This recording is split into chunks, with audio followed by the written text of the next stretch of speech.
Let's make tuna teriyaki bowl. Healthy yan kasi ang tuna is high in protein. And that will be our teriyaki sauce. So, gusto mo ng healthy and quick, this is the recipe for you.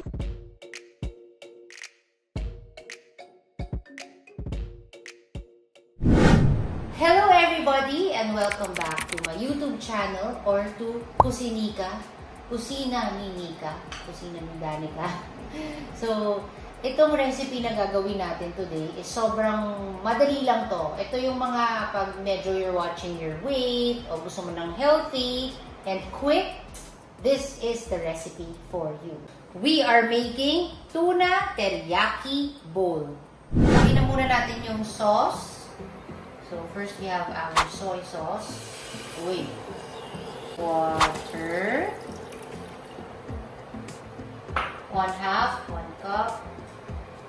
Brown sugar. Grated ginger and, grated garlic pala yan. And grated ginger. Pansin nyo, mahilig talaga ako mag-grate ng mga spices. Kasi, sometimes talaga, lumalabas yung lasa. Especially sa mga ganitong sauces. And mirin wine. This is a sweet wine, but it is optional. That's about 2 to 3 tablespoons. So just bring it to a simmer. So yan, just continue stirring it. Nagsisimmer siya ng konti. You just like yung flavors to just combine together. Yung talaga magsama-sama yung flavors. Okay? So, maybe just give it 2 minutes. Then, after nyan, we're now going to add our slurry. Slurry is a mixture of cornstarch and water. And then, yan yung magpapakapal ng ating sauce. See? Look at the sauce. Diba? So shiny. And that will be our teriyaki sauce.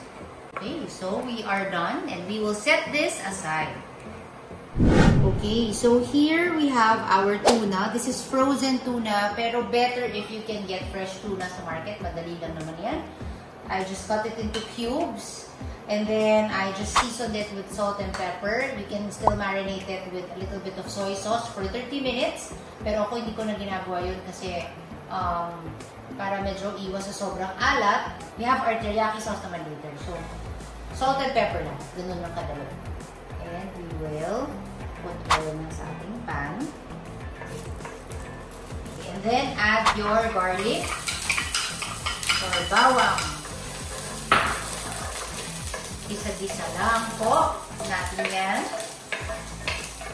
Alam nyo kapag talaga, like, minsan nagmamadali tayo, ang sarap panood ng mga videos sa mga cooking. Kaya lang, aminin natin, matagal mag-prepare, maghiwa, matagal maglinis, pagkatas magluto. So, minsan nakakatulong talaga if we get more recipes na yung mabilisan. Like this one. Medyo nagbabrown yung ibang barley ko kasi may mga maliliit. Kaya dapat talaga you have to chop your aromatics evenly para kulang na iwan. Okay, lagyan na natin yung ating tuna. Tuna! Healthy yan. Kasi ang tuna is high in protein. Gusto yan sa mga nagda-diet. Also, if you do not like tuna, you can substitute this with chicken. Pwede rin naman chicken. Or, if you are vegan, you can also try tofu. Yung tofu na firm, tapos iprito nyo ng konti. Yun. Tapos talagay lang natin teriyaki sauce. Stir fry lang siya, mabilis lang. Now, lalagay ko na yung ating teriyaki sauce. Yan.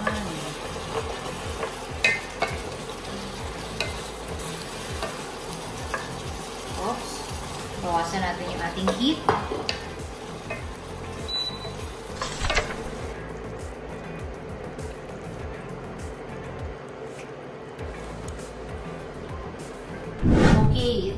this time, I'm going to use adlay. Kasi nga, ito si Mark medyo he's watching his weight. Pero pwede rin naman tayong gumamit ng ordinary white rice. Yung iba gusto red rice, purple rice.